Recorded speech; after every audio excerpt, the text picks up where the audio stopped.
Olá pessoal, tudo bem? Bom, então foi pedido que eu resolvesse, né, um exercício de viga Geber, tá? Então me pediram para resolver esse exercício aqui, certo? Então ela é uma viga Geber, ela tem 4 tramos, certo? Olha lá, o primeiro tramo vai de A até a primeira rótula, depois o segundo dessa rótula até a próxima rótula, eu coloquei como ponto F. Depois o terceiro até a próxima rota que eu coloquei como G. E depois até o final da viga, certo? Então, 4 tramos. Então, primeira coisa, o que a gente tem que fazer? Separar esses tramos pelas rótulas, tá? Então, a gente tem que observar aqui, olha. Eu peguei e separei o primeiro, que vai de A até a primeira rótula. Separei aqui embaixo.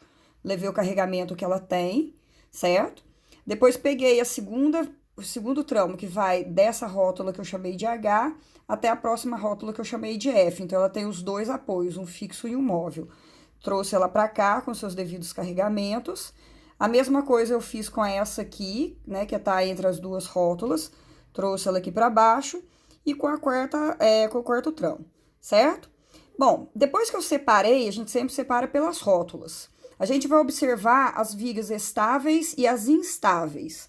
Nesse caso dessa primeira viga, ela tem apoio só à esquerda, tá vendo? Ela não tem, olha, era a rótula, ela não tem apoio aqui, certo? Então, ela é considerada uma viga instável. No segundo tramo, eu possuo 2 apoios. Então, nesse caso, faz com que a minha viga seja estável. No terceiro tramo, eu tenho rótula e rótula, então minha viga instável. E no quarto tramo, eu tenho 2 apoios, isso faz com que minha viga seja estável.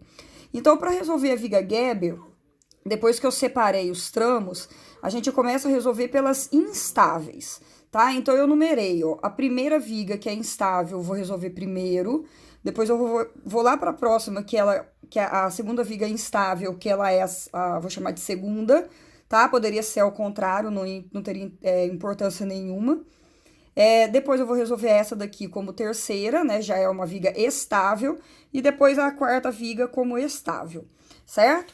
Bom, então vamos lá. Para a primeira viga que eu separei, tá? Então, aonde era a rótula, eu coloquei um apoio e eu chamei de ponto H, tá? Então, eu vou achar a reação em A e eu vou achar a reação em H. Como eu tenho um carregamento distribuído de 20 kN por metro, basta eu multiplicar o 20 vezes o comprimento do vão, que são 3 metros, vai dar 60 kN, divide por 2, porque é metade para cada lado. Então, eu tenho aí um carregamento de 30 kN para cada lado. Então, eu tenho que RA vai ser igual ao RH, que vai ser 30 kN, certo? Beleza, vou lá para minha segunda viga instável, que é aquela que só tem rótulas. Então, para resolvê-la, a gente coloca um apoio. Eu coloquei um apoio móvel à esquerda e um fixo à direita, podia ser ao contrário. Ela tem um comprimento de 2 metros e eu chamei lá de F e E e G. Então, eu vou achar o RR, o RF e o RG, certo?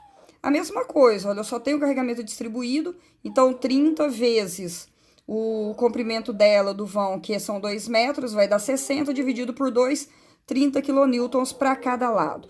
Então, RF é igual ao RG, que vai ser 30 kN, certo? E agora a gente passa lá para as vigas estáveis. Então, vou passar para a terceira viga que eu defini, tá? Mas o que é esse 30 aqui? É aquele 30 que eu achei lá atrás, certo? Então, eu achei o 30. Deixa eu pegar ele aqui. Eu achei o 30 aqui, tá vendo? Que é o RG, que é onde estava a minha rótula. Eu vou transportar ele lá para onde estava a minha rota no terceiro tramo. Ou melhor, no segundo tramo, que é a terceira viga que eu vou resolver, tá certo? E aí a gente resolve essa viga aqui, tá? Ela vai ser simétrica também, tá vendo que ela vai ser simétrica? Então, basta fazer todos os somatórios e dividir por 2, a gente vai ter aí 110 quilonewtons para cada lado. Tá vendo que para resolver não é tão difícil, gente? A gente precisa saber só o passo a passo, tá? Então, achei que RB é igual a RC, tá? RB é igual a RC, que é 110 quilonewtons cada um, certo? E aí, a gente vai lá para o quarto tramo. Por que o quarto tramo deu 40?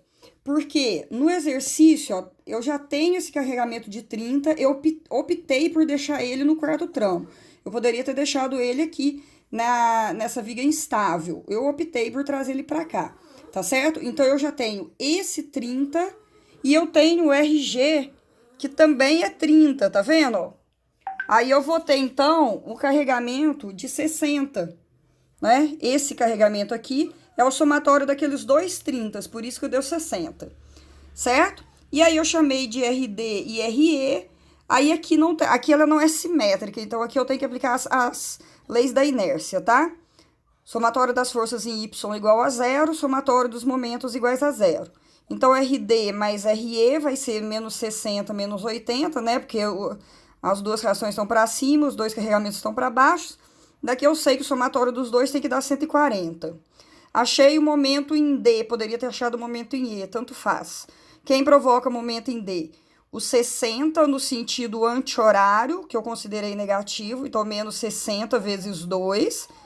O 80 no sentido horário, então mais 80 vezes 2. E o RE no sentido anti-horário, menos RE vezes 4, que é a distância dele até o ponto D. Isso tudo igual a 0. Então, resolvendo tudo isso daqui, eu tenho que o RE vai ser igual a 10 kN.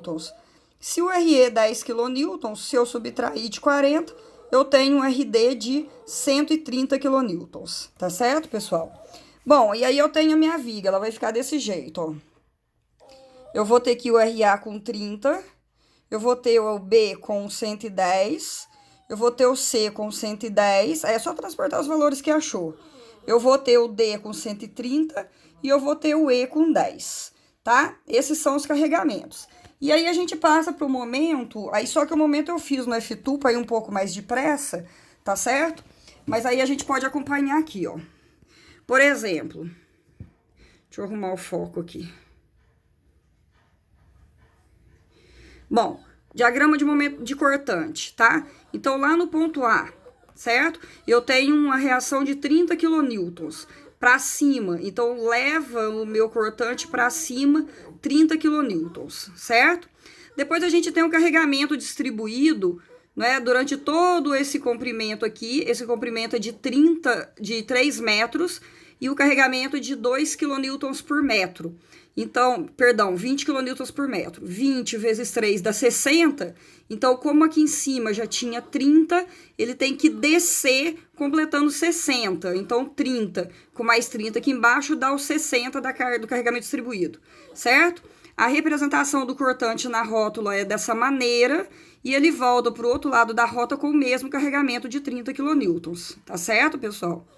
Bom, continuando desse pedacinho aqui, olha, o carregamento aqui ainda é distribuído de 20 kN, só que esse pedacinho aqui, ele mede 1 metro. Então, 20 vezes 1 vai dar 20, como eu já tinha 30 aqui, 30 mais 20, 50, certo? Só que aqui eu tenho o RB. O RB é de 110, então ele leva 50 até o eixo da viga, 110 menos 50, 60. Por isso que subiu 60, certo? Bom, aí até aqui, olha, aqui no meio, aqui, olha, a gente tem um carregamento, deixa eu dar uma olhada aqui na original. Isso, a gente tem um carregamento de 40, certo? Então, olha só, eu tinha 60, deixa eu arrumar o foco de novo aqui. Eu tinha 60, né, que é o 50, subiu 110 da reação de apoio. Perdeu o foco. Subiu 60, desce até chegar aqui o carregamento de 40. Então, eu tenho um pontual aqui de 40. Então, 60 menos 40, 20, certo? Ou mentira, esse é mentira, eu tô falando mentira pra vocês. Aqui eu tenho, olha, um carregamento de 20, que aqui é o carregamento distribuído, e esse comprimento aqui é de 2 metros. Então, 20 vezes 2, 40. Então, ele vem daqui até onde tem o carregamento pontual, ele desceu 40, mas não por causa do carregamento pontual, mas por causa da carga distribuída, tá certo? Só que a hora que ele chegou exatamente nesse ponto aqui, ó, tem o carregamento pontual de 40, por isso que ele desceu 20 até o centro da viga, e depois mais 20 até a parte de baixo da viga, que são os 40, certo? Para cá, ele continuou descendo do mesmo jeito, tem o carregamento distribuído de 20, e esse comprimento aqui, 2 metros. Então, 20 vezes 2, 40, já estava em 20 aqui, mais 40 vai para 60, certo? Só que a hora que chega nesse ponto aqui, ó, tem outra reação de 110. Então, 60 até o eixo da viga vai dar 50, ou melhor, 110, né? Sobe 110. Então, 110 até o eixo da viga, 60, mais 50 para completar o 110 da reação de apoio, certo? Bom, esse pedacinho aqui, ele tem 1 metro, certo? Só que o carregamento dele agora são 30 kN por metro, é um carregamento distribuído de 30 kN. Então, 30 vezes 1, 30. Ou melhor, perdão, aqui ainda é 20, 30 é do lado de cá, é entre as rótulas que é 30, tá?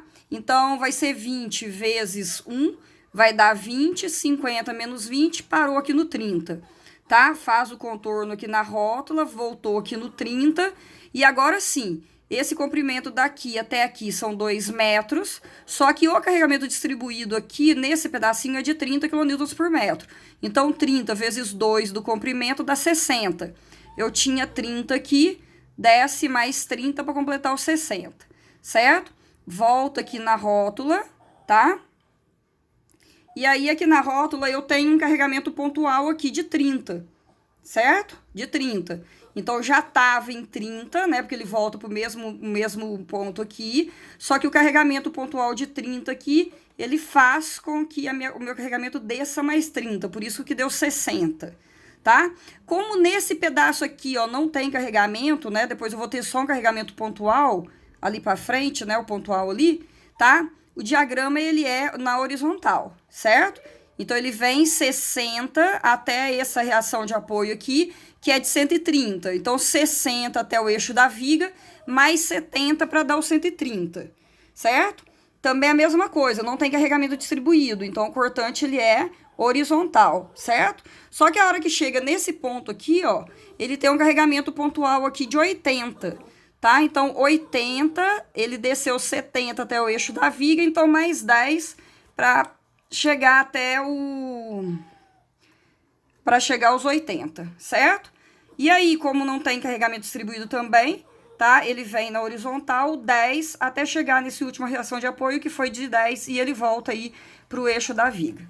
Certo, pessoal? Então, assim, o cortante, aí o gráfico do cortante vai ficar dessa maneira. O que pode ser feito é, à medida que for fazendo as reações, vai fazendo o desenho do cortante, tá? Vai fazendo o desenho e depois no final é só unir, certo? É uma maneira também bem interessante de fazer. Vamos ver o gráfico de momento? O gráfico de momento, o que a gente pode fazer? Tá vendo esse ponto aqui, o carregamento distribuído? Tá? Então, aplica o QL ao quadrado sobre 8, acho o momento máximo, tá? Então, porque momento nos extremos ele é igual a 0, momento na rótula é igual a 0. Tá certo? Então, QL ao quadrado sobre 8, a gente tem o momento máximo. Como o carregamento é distribuído, o meu momento fletor, ele é uma parábola. Certo, pessoal? Bom, aí eu aconselho, então, eu não vou fazer não, por causa do tempo, mas acha um momento em cima de cada ponto, tá certo? Acha um momento em cima de cada ponto, desse ponto aqui também, em cima aqui, aonde eu conheço o carregamento, eu vejo que ele é simétrico, eu posso aplicar o QL ao quadrado sobre 8 e acho o momento máximo, tá certo?